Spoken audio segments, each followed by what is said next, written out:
travail. Salam alaikum, diaspora malien, malienne. J'espère que vous allez bien. Je passe salam à tous les Maliens du monde entier. Là où il y a un Malien, il a mon salam. Voilà. Donc j'espère que vous allez bien. Comme vous constatez, j'ai pas fait de vidéo, ça fait un petit moment. Donc avec pas mal de problèmes à régler, à gérer autour. En même temps, travailler tout seul, ce n'est pas facile parce qu'il y a beaucoup de cas à gérer. J'avais un petit problème aussi avec ma boîte mail, donc je ne pouvais pas répondre. J'avais un bug de stockage, je ne savais pas. Je recevais des messages, mais il n'y a rien qui s'apparaissait sur mon compte. Donc je rentrais dans mon compte, je ne voyais rien, donc je ne savais pas.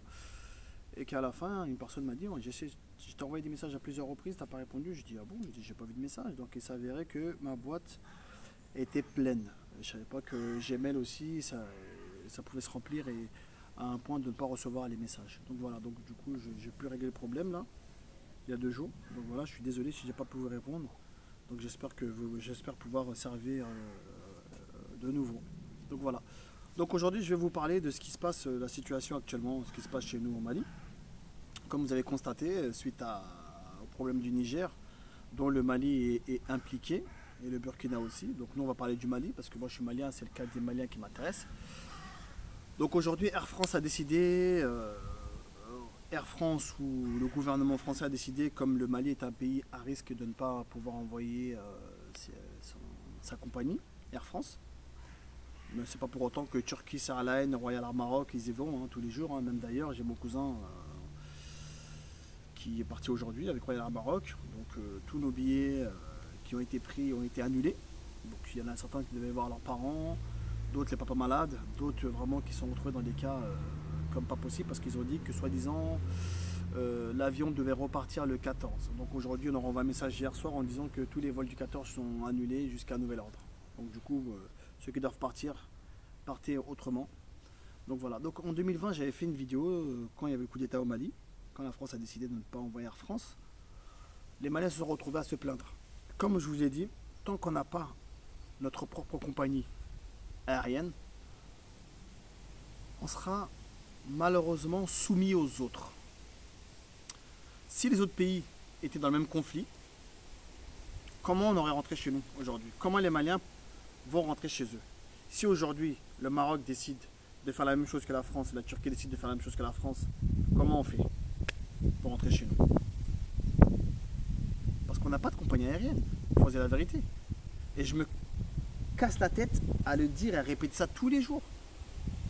Le nerf de la guerre de la diaspora, c'est des compagnies aériennes. Comment on rentre chez nous? Pour rentrer chez nous, parfois on fait des 12 heures de vol. Il y a des gens qui font des 24 heures d'escale pour pouvoir rentrer au Mali parce qu'il n'y a pas de vol direct et trouver le vol le moins cher. Donc c'est pour ça que vraiment j'invite à la diaspora vraiment malienne qui est dans le monde entier à réfléchir et on doit trouver une solution, soumettre une solution à ça. C'est pour ça que dès le mois d'octobre, Inch'Allah, je vais essayer de regrouper le max de personnes. On va se retrouver sur une table ronde. On va essayer de monter un dossier pour aller demander, même à l'État malien, de contribuer, participer, aider la diaspora à mettre en place au moins un vol international commerciaux pour nous, les Maliens. Parce que les Maliens d'Italie souffrent comme nous. Les Maliens de l'Espagne, ils souffrent comme nous, encore plus que nous. Parce que eux, pour aller au Mali, ils arrivent, il faut escaler en France ici, ils prennent Air France, ils vont à Bamako. Il n'y a pas de vol direct Espagne-Mali. Non. Ou ils prennent Royal Air Maroc, ils vont à Casablanca comme nous, et repartent au Mali. Ou Air Algérie, ou Tunisair, ou Turquie. Donc peu importe les compagnies on prend, ceux qui sont en direct, il y a 2 compagnies. Il y a Corsair, qui appartient à Air France, et à Air France. À l'époque, tu avais Aigle aussi, qui appartenait à Air France. Qui avait une compagnie à destination de Bamako, leur vol. Donc aujourd'hui, Aigle a fait faillite, Corsair appartient à Air France, donc logiquement si Air France part pas, Corsair ne peut pas partir. Donc on se retrouve à prendre les Royal Air Maroc qui vont à Casa, et Casa ils vont à Bamako. Sauf que le vol d'aujourd'hui, il était spécial, exceptionnellement. Air France leur a demandé de faire un vol direct, Charles de Gaulle Bamako direct. Parce qu'il y a trop de monde, il y a trop de billets d'avion annulés. Donc ils ne peuvent pas aller poser toutes ces personnes-là encore à Casa pour charger le vol de Casa à Bamako. Parce que le vol de Casa à Bamako il est déjà rempli. Donc maintenant, aujourd'hui, Royal Air Maroc, il fait Charles de Gaulle Bamako direct. Donc c'est pour ça qu'il faudrait qu'on se réveille et que la diaspora participe, parce qu'en fait, en même temps, on est là aussi pour ça. On est là pour trouver une solution pour ça. On n'est pas là pour dire oui, je vais faire ma maison au Mali, oui, je vais faire une belle baraque, oui, j'ai fait une piscine. Non. Quand nos parents ils sont venus en France, c'était pour la cause, une cause. C'était pour une cause, ils sont venus ici. Le but, c'était pas de faire des villas au Mali, hein. C'était pour une cause. Diminuer la souffrance. Mais là, nous, la souffrance, là, il y en a une autre qui arrive, c'est empêcher les gens de rentrer chez eux. Quand tu rentres pas chez toi, qu'est-ce que tu peux faire? Non, Oumou Sangaré a dit dans un de ses musiques des années 90, Tama Dia Esagikoe. Je vais le traduire. Le meilleur aventurier, c'est celui qui revient à la source. Point barre. Donc il faudrait penser à ça. Moi, entre-temps, je vais préparer les documents qui a préparés nécessaires. D'ailleurs, je parle avec pas mal de personnes, donc qu'ils approuvent. Donc on va essayer de voir qu'est-ce qu'on peut faire, qu'est-ce que la diaspora faire, qu'est-ce que la diaspora elle peut faire pour trouver une solution à ça. Comment elle va contribuer à cela. La question est là aujourd'hui. On ne peut pas se contenter. On parle d'un pays qui veut se développer, mais c'est un pays qui n'a pas de compagnie aérienne déjà. Le premier développement déjà c'est ça. C'est tout ce qui est aérien, maritime ou terrestre. On n'a pas de route, on n'a pas de port, on n'a pas aérien. Comment tu veux qu'on se développe? Même si aujourd'hui notre problème s'est réglé chez nous, ah il y a la paix au Mali, c'est bien. Et la suite? Parce que même si aujourd'hui tu établis la paix, tant que tu n'as pas établi les structures, dans 10 ans ce sera le même problème, un autre coup d'État. Ok? Donc si tu arraches ta chèvre dans la bouche de lion et tu préfères donner à l'alien, ça c'est autre chose aussi. Chacun a sa façon de manger. D'autres le mangent frais, d'autres le mangent pourri. Donc, nous on ne va pas attendre que ça se pourrit pour avoir des problèmes. Donc si on a trouvé des solutions tout de suite, le gouvernement est en train de mettre en place tout de suite, il faut faciliter le transport pour les gens, que ce soit au Mali ou à l'extérieur du Mali. Aujourd'hui, tout le monde souffre. Pour aller au Mali, aujourd'hui, c'est toute une organisation. On fait des départs au Lisrangé, pour dire des adieux, parce qu'on se trouve, on ne va pas revenir.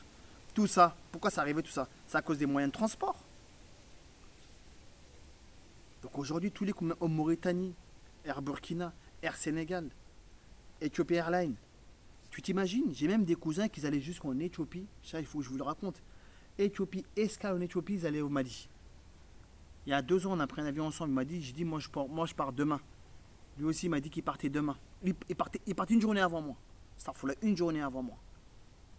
Il m'a dit, moi je pars aujourd'hui, ben moi je pars demain. Je suis arrivé, mon demain là, moi je suis arrivé avant lui.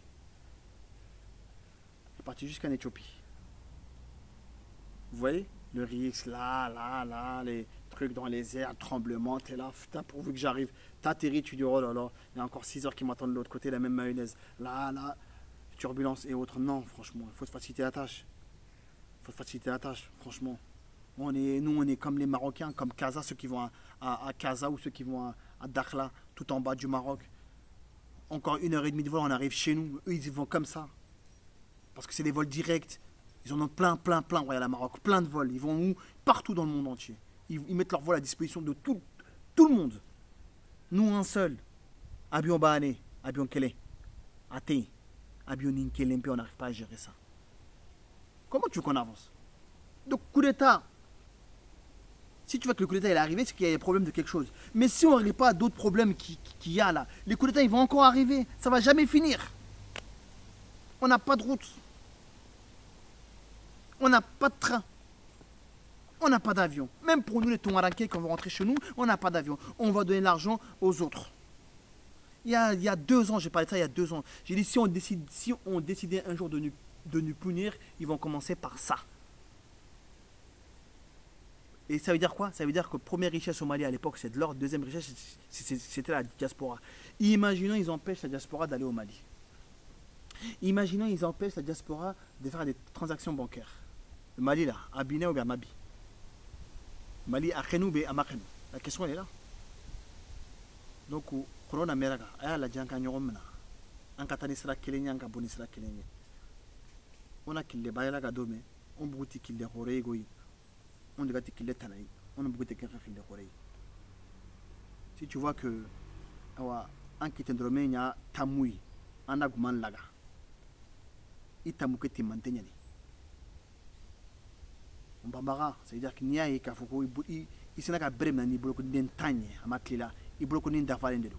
Si tu as réussi à prendre une batte de baseball, n'importe quelle batte avec tes 10 doigts, ça tremble pas, c'est que, c'est que tu as les 10 mains, les 10 doigts ils sont en place. Il faut réfléchir à ça. Il faut trouver une solution. On ne doit pas se laisser faire à attendre. Ah ouais, mais c'est vrai, mais comment on fait? Putain, il n'y a pas de compagnie. Ah ouais, putain, ils sont chiants. Non, ils sont pas chiants. Sinon, on peut le faire, on doit le faire. On est là pour ça. En tant que développer. Si tu vois qu'aujourd'hui, il y a des gouvernements qui sont devant nous, que ce soit les Modibo Traoré, les Moussa Traoré, les Modibo Keita, Moussa Traoré, les ATT, les Djengina, les IBK, il faut aussi qu'on les soutienne. Il ne faut pas les laisser l'air libre. Ils sont au pouvoir, c'est bon, on les laisse, on va voir ce qu'ils vont faire. Non, il faut les accompagner, il faut les conseiller. Il faut sortir, il faut manifester. C'est que ça que ça marche. Il n'y a que des manifestations qui peuvent mettre les gens dehors. Quel était ou il n'y a pas d'histoire, il n'y a pas d'embrouille, il n'y a rien. Les gens, tout ce qu'ils détestent, c'est la manif. Dès qu'ils voient que la population manifeste, tout le monde commence à avoir peur. Donc on doit aider. Si on n'aide pas aujourd'hui, Assimi, il va avoir le même problème que tous les autres. Quand Ibeka est arrivé, Ibeka, il faut dire la vérité, il est venu avec une bonne intention. Il faut dire la vérité, quand Ibeka est arrivé, ils l'ont critiqué. Wallah, quand il est arrivé au pouvoir, il est arrivé avec une bonne intention. Mais quand ils ouvrent le grand cahier, là, et quand ils voient ce qui a marqué dans le grand cahier, ils sont découragés. Ils posent par terre. Parce que ça vient de loin. Mais aujourd'hui, si on a réussi à déraciner, on doit les aider. On ne doit pas les regarder. Ah bah maintenant c'est bon, avec les minerais du Mali, on va voir ce qu'on va faire. Ça ne se passe pas comme ça en fait. Ça ne se passe pas comme ça. Donc aujourd'hui, moi j'ai des boules parce qu'on n'a pas de compagnie aérienne. Si aujourd'hui, demain je décide d'aller au Mali, bah, il faut que je réfléchisse quelle compagnie je vais prendre. Donc je vais taper dans Go Voyage, je tape dans Ligo, je regarde, je recherche. Air France il va pas. Ouais, Maroc, ouais. Plus 1, J plus 1. Ça veut dire que j'y vais avec une journée de plus. Air Algérie, eux ils vont quand ils veulent, quand ça les arrange. Tunisie c'est pareil, c'est quand ça les arrange, ils ouvrent les vols pour le Mali, quand ça ne les arrange pas, ils ferment. Ah là là. C'est pas facile, mais il faut qu'on soit solidaire et on serre les coudes et on y va. On est trop nombreux pour ça. On est trop nombreux pour ça. Wallah, même si plus de diaspora, les enfants, femmes, enfants, béni de tout le monde met 1 euro, on a 10 avions pour le Mali. 10. Un en Italie, un en Espagne, un pour ceux qui sont en Amérique, et un qui tourne en Afrique, et un en France. On peut le faire. Est-ce qu'on a besoin de 40 000 avions, nous? Non. Non. Donc il faut qu'on trouve une solution à ça. La solution, c'est maintenant. Parce qu'on est dedans. On est dedans. Donc j'espère que Assimi il va quand même prendre compte de tout ça. Et ne juste pas dire oui, bah de toute façon Air France, maintenant qu'ils nous ont fait ça, bon, on va donner leur place à quelqu'un d'autre. Même si tu donnes la place à China Airlines, on va atterrir en Chine, après on va revenir chez nous. C'est le même problème. Donc il faut arrêter ça. Le problème, c'est pas donner la place à quelqu'un d'autre. Le problème, c'est s'attribuer la place à nous-mêmes. Notre compagnie qui prend la place d'Air France, à la rigueur, je suis d'accord avec ça. Mais dire qu'on va attribuer la place à quelqu'un d'autre, je suis désolé. C'est pas ça qui va nous sauver. C'est pas ça qui va arranger nos problèmes. On sera toujours le même problème. Tu donnes la place à quelqu'un d'autre, à l'Espagne par exemple. C'est-à-dire que nous, on va prendre petit vol à Orly pour aller atterrir à Madrid. Madrid, on va prendre Air Liberta ou Liberté, Mali. C'est la même mayonnaise. Donc aujourd'hui, on doit faire passer un message partagé au max à tout le monde, tous les Maliens qu'il y a dans le monde entier. On doit se réveiller et trouver une solution pour ça. On ne peut pas rester comme ça. C'est le combat de tout le monde. Même les Français ici, les vrais Français, les Français, il y en a une tonne qui soutient le combat. Il faut laisser les gens prendre leur indépendance s'ils ont décidé de le faire et les regarder comment faire. Il est où le mal à ça? Il n'y a pas de mal à ça. La France, ils soutiennent bien l'Ukraine en envoyant des armes. Mais normalement, tu envoies des armes. Chez nous, au Niger, il y a un problème. Ils n'envoient pas des armes, ils veulent envoyer des soldats sur plusieurs États. Ils envoient des soldats. C'est pas pareil. Pourquoi tout le monde n'a pas envoyé ses soldats en Ukraine? Bon, aujourd'hui au Niger, la CEDEAO veut envoyer ses soldats. Pourquoi toute l'Europe n'a pas envoyé ses soldats en Ukraine? Pourtant, l'Ukraine, vous avez dit qu'ils rentrent dans l'Europe, tout est bon, c'est acquis, mais au moment de signer, il y a eu la guerre. C'est la même chose, ils sont dans l'Europe, envoyez vos soldats. Donc si les gens, la CEDEAO décide d'aller envoyer des soldats au Niger, c'est pour faire la guerre à qui? Tous les pays qui vont envoyer leurs soldats au Niger, ces pays-là seront en conflit avec tous les pays qui s'opposent à ça. C'est-à-dire les Nigériens qui sont au Niger, peut-être au Burkina, au Mali, vont être détestés par les Maliens, les Burkinabés, les Nigériens. Les Sénégalais, ainsi de suite. Nous, les Sénégalais, on est comme ça. Si le gouvernement, ils sont comme ça, c'est leur problème. Mais nous, la communauté entre nous, les travailleurs, les vaillants de rue, parce qu'en fait, on travaille tous pour une reine, mais tous les fourmis, ils cèdent, hein, ils se côtoient. Hein. Donc, ils cèdent pour nourrir la reine. On a beau travailler pour une reine, mais nous, on est sur le terrain. Donc, on n'a qu'à se protéger les uns vers les autres. Sur ce, la vidéo est un petit peu longue, mais parce qu'il faudrait que... En fait, il faut qu'on change. Je ne peux rien dire d'autre. Il faut changer. Salam alaikum.